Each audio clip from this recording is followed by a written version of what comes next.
R news मध्ये आपलं स्वागत. कैलासवासी केदारी रेडेकर संस्था समूहाचे सचिव श्रीयुत अनिरुद्ध रेडेकर, जनसुराज्य शक्ती पक्ष नूल जिल्हा परिषद गटातून उभे राहिलेले उमेदवार आज आपल्या स्टुडिओमध्ये आलेले आहेत. सर, आपलं खूप खूप स्वागत. नमस्कार. मला सांगा, समाजासाठी काम करायची प्रेरणा कधी आणि कशी मिळाली तुम्हाला, किंवा या समाजकार्याची सुरुवात आपण कधी केली? माझे वडील काही केदारी बाळकृष्ण रेडेकर हे मुंबईला नगरसेवक होते आणि 1998ला त्यांची हत्या झाली. त्यानंतर त्यावेळेला मी 12 वर्षाचा होतो. पण त्यानंतर माझ्या आई ह्या राजकारणात आल्या. शिक्षण संस्थेच्या माध्यमातून काम करत करत त्यांनी जिल्हा परिषद सदस्य आणि आजरा सहकारी साखर कारखान्यात जवळजवळ 20 वर्ष त्यांनी संचालक आणि उपाध्यक्ष म्हणून काम केलं. त्यांच्या मागे काम करत असताना रक्तातच काही गोष्टी असल्यामुळे पेद्रेवाडी ग्रामपंचायतीसारख्या ठिकाणी 2009ला मी वयाच्या 22व्या वर्षी सरपंच म्हणून काम केलं आणि 5 वर्ष काम करत असताना ग्रामपंचायतीपासून सुरुवात झाल्यामुळे पुढे मी कंटिन्यू राजकारण असेल, समाजकारण असेल किंवा शिक्षण संस्थेच्या माध्यमातून विविध क्षेत्रात मी काम करत गेलो. हे काम करताना बरेचशा ज्या काही अडचणी, इतर लोकांना निधी आणणं किंवा जे काही काम असेल, मंत्रालयापासून खाली जिल्हा परिषदेपर्यंत माझे सर्व संपर्क असल्यामुळे मला कधी ती अडचण आली नाही. इवन ज्यावेळेला आपण मध्ये आपल्याला एक भयंकर महामारीला सामोरं जायची वेळ आली, कोविडमध्येही मी कधी थांबलो नाही. म्हणजे कोविड वेळेला इतर लोक घरात असतील, पण मी 24 तास कोविडमध्ये काम करत होतो. कारण तसं बघायला गेलात तर आमचे हे 3 तालुके कोल्हापूर जिल्ह्यापासून थोडे वेगळे आहेत. आम्हाला कोल्हापूरला ॲक्सेस करायचा झाला तर कर्नाटकमधनं आम्हाला ॲक्सेस करायला लागतो आणि त्यावेळेला बॉर्डर सगळ्या सील होत्या. त्याच्यामुळे कोविडमध्ये मी निरंतर काम केलं हॉस्पिटलच्या माध्यमातून.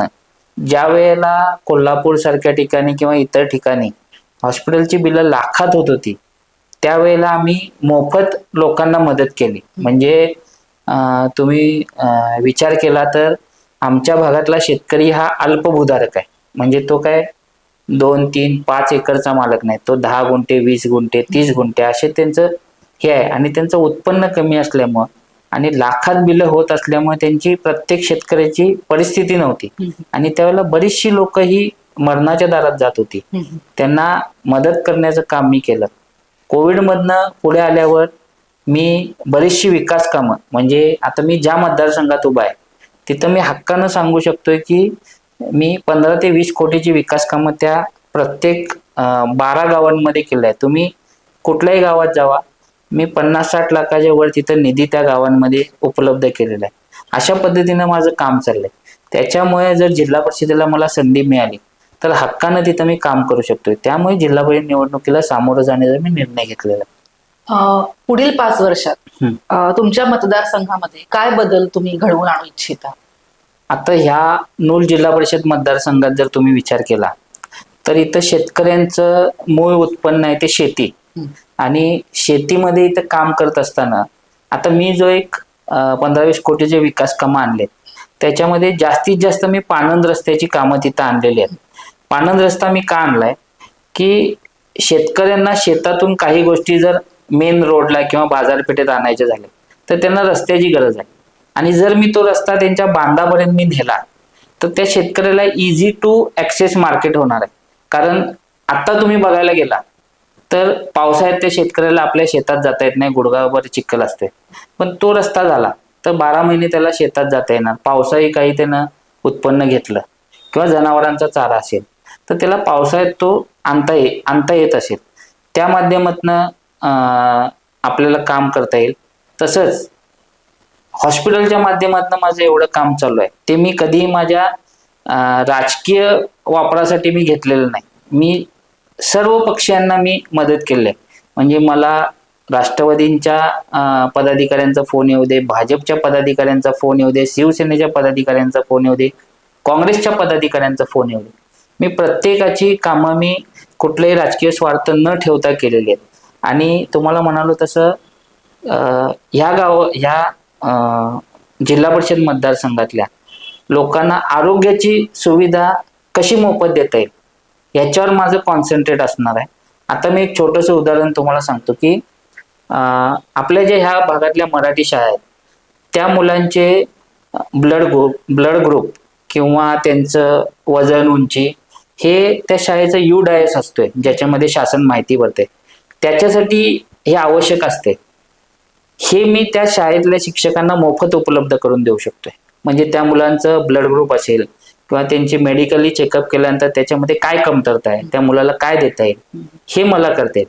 आणि बचत गटाच्या माध्यमातून ज्या महिला आता ह्या ग्रामीण भागात काम करतायत त्या महिलांसाठी एखादं मार्केट, म्हणजे सगळे म्हणतात पण मी त्याचा स्टडी केलेला आहे. पुण्याच्या आमच्या एका मित्राची सॉफ्टवेअर कंपनी आहे, त्यांचा असा स्टडी चाललाय की परवाच माझी त्यांची एक आठवड्याभरापूर्वी मुलाखत झाली.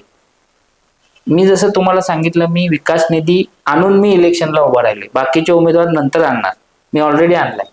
तसंच ही इलेक्शन एप्रिलमध्ये जाणार अशी चर्चा होती. जर ती गेली असती तर माझ्या मित्राचं एक सॉफ्टवेअर कंपनी आहे की तुमच्या इथं काय प्रोडक्शन होतंय त्यांना आपण डाटा दिला की तो कुठं त्याचं सेल होतंय किंवा त्याचं मार्केट कुठे, ही त्यांची कंपनी सर्च करते.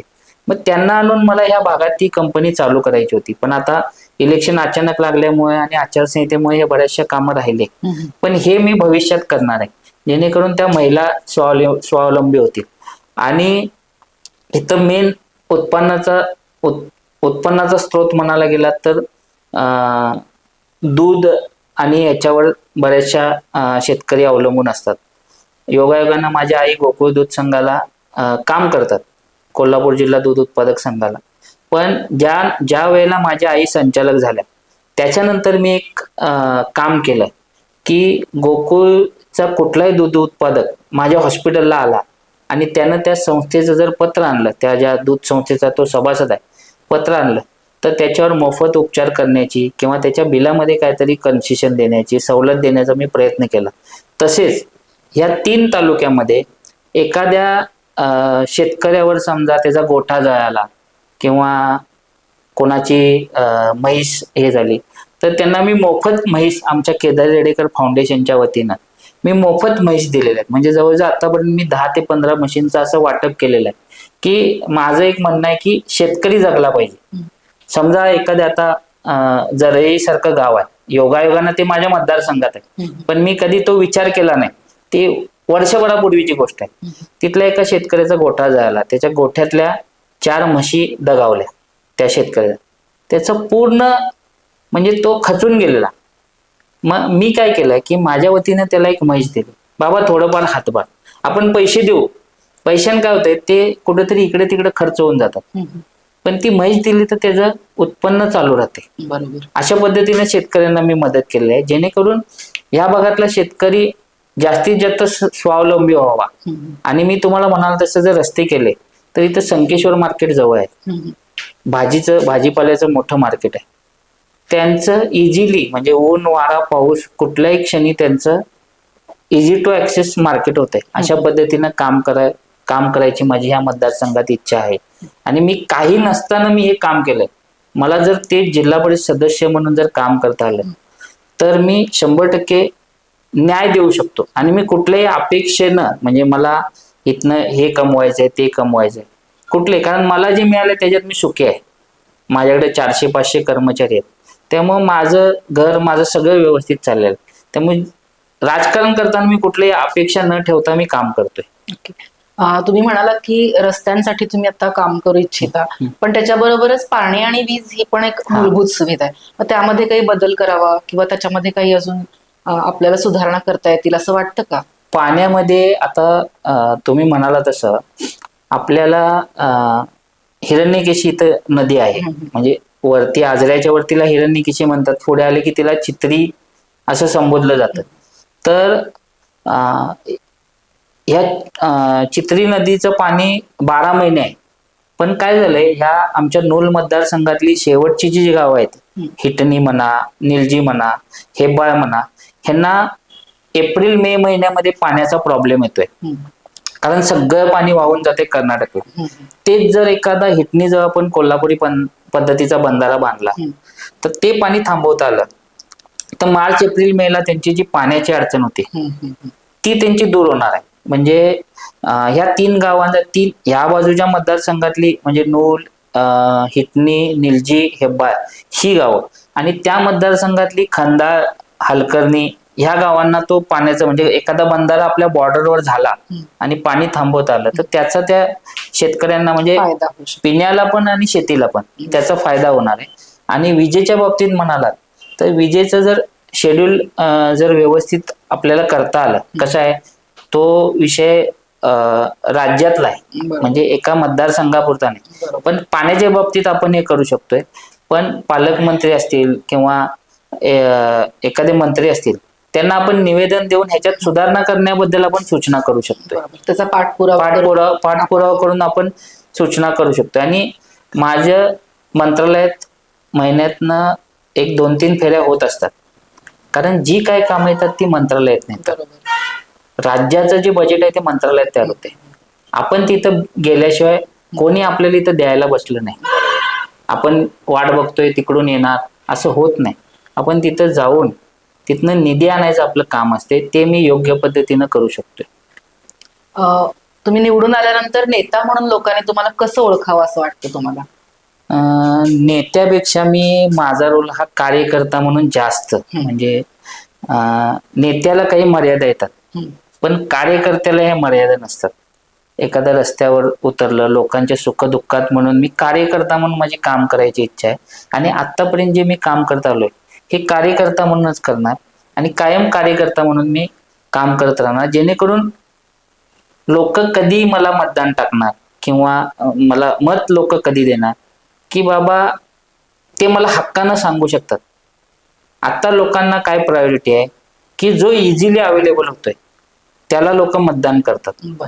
आणि मी माझ्या ह्या मतदारसंघातल्या मतदार माझे तरुण मित्र आणि ह्याच्यात खरी क्रांती घडवतात ना ही तरुण वर्ग जो आहे जो 18 ते 40च्या दरम्यानचा जो तरुण वर्ग आहे ह्यांचं मतदान जास्त आहे आणि हेच खरी क्रांती घडवतात. त्यामुळे त्यांनी माझ्याबरोबरच्या इतर उमेदवारांच्या तुलना करावी. कोण सक्षम आहे, कोण काम करू शकतोय, कोण पळू शकतोय, त्या पद्धतीनं त्यांनी मतदान ह्या नूल मतदारसंघातल्या माझ्या सगळ्या तरुण सहकाऱ्यांना विनंती आहे की त्यांनी मतदान करताना तिन्ही उमेदवारांचे आता आम्ही 4 उमेदवार आहे 4 उमेदवारांची तुलना करावी आणि मग तुमचा योग्य निर्णय घ्यावा. आता तुम्हाला तुमच्या मतदारसंघातील जे आपले मतदार आहेत ते डायरेक्ट संपर्क करू शकतात. निवडून आल्यानंतर सुद्धा हे असंच तुम्हाला डायरेक्ट संपर्क करू शकतील असं वाटतं का तुम्हाला किंवा तुम्ही तसं त्यांच्याशी संपर्कात राहाल का? मी सांगायचं झालं तर माझा मोबाईल नंबर हा मी 2000 मला वाटते 8 की 9 ला मी तो माझा मोबाईल नंबर घेतलेला आहे. म्हणजे 2008 पासून आता तुम्ही 26 विचार केला तर जवळजवळ बघा एक 15-16 वर्ष माझा मोबाईल नंबर तोच आहे. माझा नंबर तोच आहे आणि आता मी इतकी वर्ष वापरतोय. एकानंही सांगावं की आमचा फोन आता आपण बाहेरच्या म्हणजे पत्रकार आहात गडिंग्लज मधले जे पत्रकार आमचे मित्र त्यांनी सांगावं की मी त्यांचा फोन उचलला नाही. म्हणजे पत्रकारांपासून सुरुवात करतो. आणि माझ्याबरोबर जे उमेदवार आहेत त्यांनी पण सांगावं की अनिरुद्ध रेडेकरांना आम्ही फोन आता त्यांचे आमचे सगळ्यांचे संबंध चांगले आहेत उमेदवारांचे.